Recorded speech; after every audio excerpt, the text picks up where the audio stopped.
I share a lot at different meetings, and I've just overwhelmed recently with these thoughts of I have a new chance at life again. I can live my life and be happy. And I encourage people to do the same thing. This is a tremendous opportunity that we have to live life. Well, the reason that we teach meditation is because when you have things about life that you're struggling with, and law of attraction has provided a momentum about it, it is not an easy thing to stop that attraction. It just isn't. And people who are looking at their life experience from a see it, hear it, smell it, taste it, touch it point of view, and they're witnessing what's going on, and they hear someone like us or like you talking about living happily ever after or looking for something that feels better, they think that you're out of your mind. They want you to face reality. They don't want you to live in a fantasy world. They don't want you to make things up. But what we want you to understand is that once you get it, that you are more than this physical you, and that there's another part of you that has a strong feeling about what you're thinking about and what you're looking at right here and now, and that you can find a way of feeling better, but that it's a gradual thing, then anybody can get from wherever they are to wherever they want to be.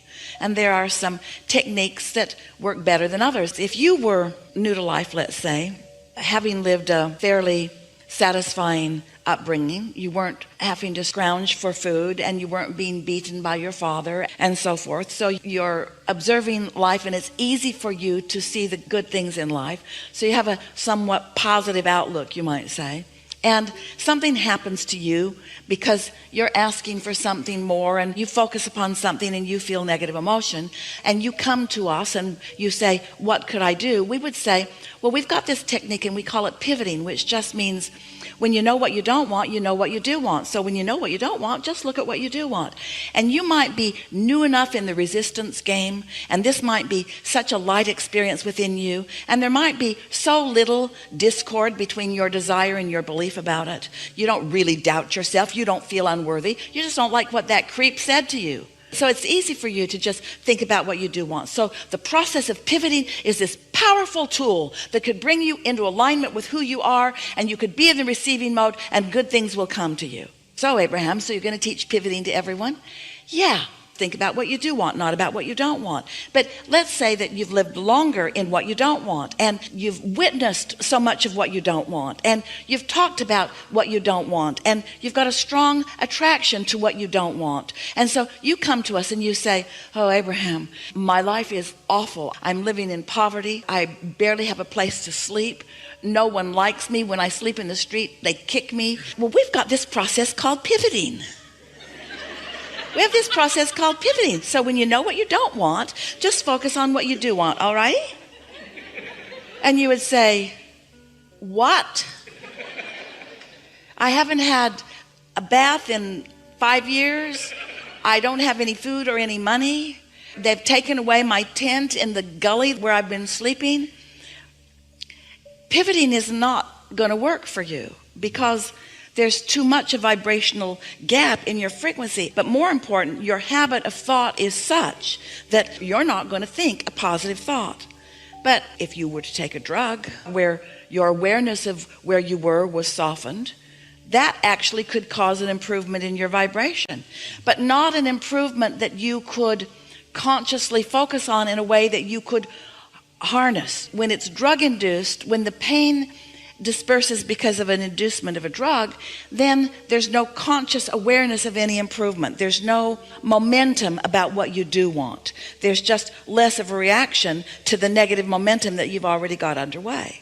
So if we had an opportunity, we would teach someone who has strong desire and is living in a place very different from what they're wanting to live.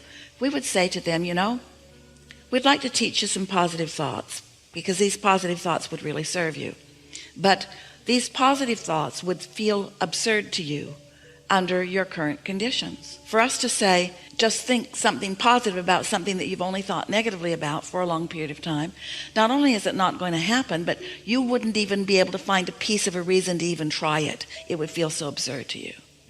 But if we could show you how by just sitting and being still for a little bit and not trying to explain anything to anyone and not trying to fix anything right now, because you can't get there from there. If we could show you how to just sit and observe something that doesn't require much focus, like watch a stream go by and just watch what's floating on it, or listen to something in the room that here you can hear this motor in the air conditioning. Focus on that. If we could get you to just not think for a little while, just sort of give up trying and give up thinking and give up the hunt for solutions. Just give up for now. Just rest here. Just rest not only your physical body, but rest your mind. Just rest your mind by finding something to focus upon that's such a small little thought that it's easy for you to just focus there. We can teach anyone to do that. And we can teach everyone to do that much more easy than to teach you to find a positive piece of a negative thought. Because law of attraction isn't encouraging you toward positive pieces of negative thoughts. It's a whole other vibrational frequency that's going on. Does that make sense to you? So once you are able to quiet your mind, really quiet your mind, what happens is you stop attraction, you stop momentum. And once you stop momentum, once you're able to stop the momentum of those negative thoughts, if you can do that for 3 minutes today, it might take you 15 minutes to get there. It might take you an hour to get there, but we don't recommend that you sit for an hour. 15 minutes is enough. And if you get there for a minute, then that's good. And then if you do it the next day, then that's good. And if you do it the next day, then that's good. And if you do it the next day, then that's good. And if you do it the next day, then that's good. What will happen is that before very long, you'll have a difference in your vibrational frequency that is different enough that your point of attraction will show you something different in your experience. Different thoughts will literally come into your mind, and your despair will be less as a result of that.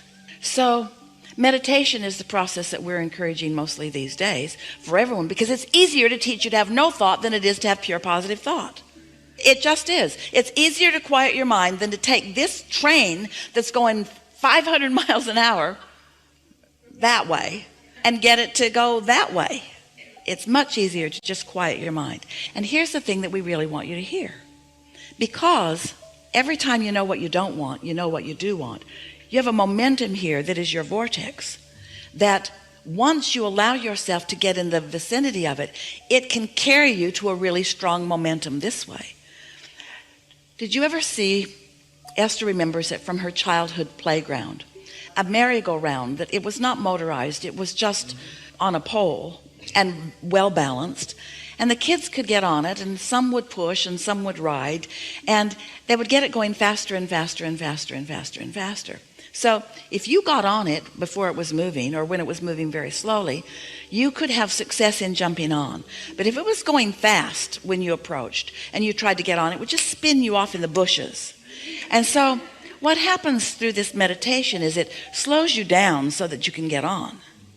And then, because your inner being already has momentum going, your inner being, who is so sensitive to where you are in relationship to who you are, to where you are in your physical form in relationship to where you are in your non-physical form, to where you are in your physical beingness as to where you are in your non-physical beingness.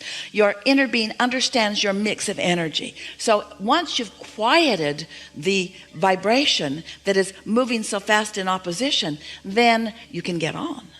And once you get on, then you begin the experience, often unconsciously, but it's so much more fun when it becomes conscious to you, of actually receiving these thoughts as you witness your desires turning to things. It really is a wonderful experience, you see. So now you know the basis of what we're reaching for here. Everyone has a mix of vibrations, and every single moment is a manifested moment. This moment right now is a manifested moment. Here we all are together. This is a manifested moment. This is a manifested moment, and it's pretty much going to be what it was going to be when you got here, because you have momentum going. So most manifested moments, not much changes in your mix of vibration. But we have an advantage here today, because you all came, you dragged your physical bodies here. Your inner beings all came with you. So the vortex version of you is present along with the physical version of you. And here we are sort of focusing the vibration into the direction of what's going on over here.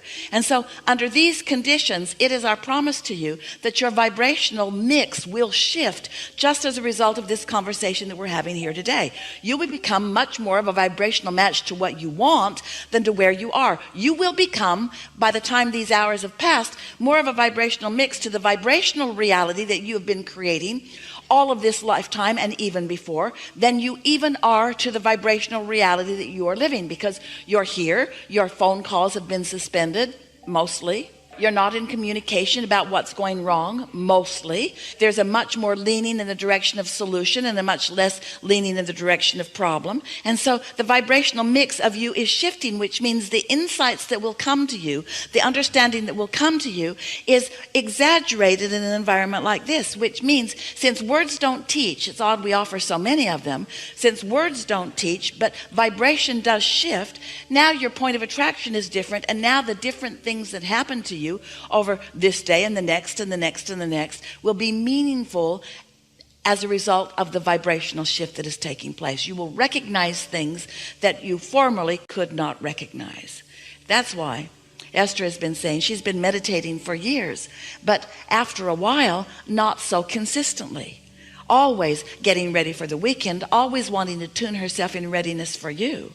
But she can really feel the difference in a morning when she gets up and spends that 15 minutes quieting her mind, and a morning that she does not do that. She says, in her words, it takes the edge off of things. It puts me, she says, in a vibrational place where I have better timing about things. And most of all, and this is the part that we like the most, it makes you a conscious witness to your own vibrational acuity. It makes you a conscious witness to the universe's response to your vibrational offering. It makes you more aware of what your vibrational offering is. It makes you more keenly aware of the emotions that you are feeling. It's not as possible for you to stuff or ignore a negative emotion. It's going to stick out in a stronger way and make you more aware that there is a ripple there. We'll talk more about it as we're moving forward. But we're appreciating, is there something more you're wanting from us? When I talk to people today, I encourage them, take the information that we're getting here or whatever's helping you and go out in the world and live. Go out and have fun, and live life. And some of them can hear you and some of them don't like to hear it from you. And so here's a message that will serve you all more of the time. I'm happier now than I've ever been, because I'm thinking less about trying to work my problems out. I found a way to chill, and life just works better for me when I'm chilled than when I'm fussing. Figured it out that I can't think my way out of these problems, they just get bigger. So I just started to accept it as something that was and just sort of give it up. And the more problems I give up, the more of them solve themselves without me. And of course, everything that we're talking about says the same thing, but it just sounds better to somebody than if you say, there's this man who calls his wife Abraham. No. That's the funniest thing Jerry and Esther ever heard. It's sort of hard to explain what someone's not in a vibrational place of receiving. But they do want to hear that you're happy. Sometimes it is helpful for them to know that you weren't always, or even that you aren't always, and that it's okay. Because until what is okay with you, it can't improve.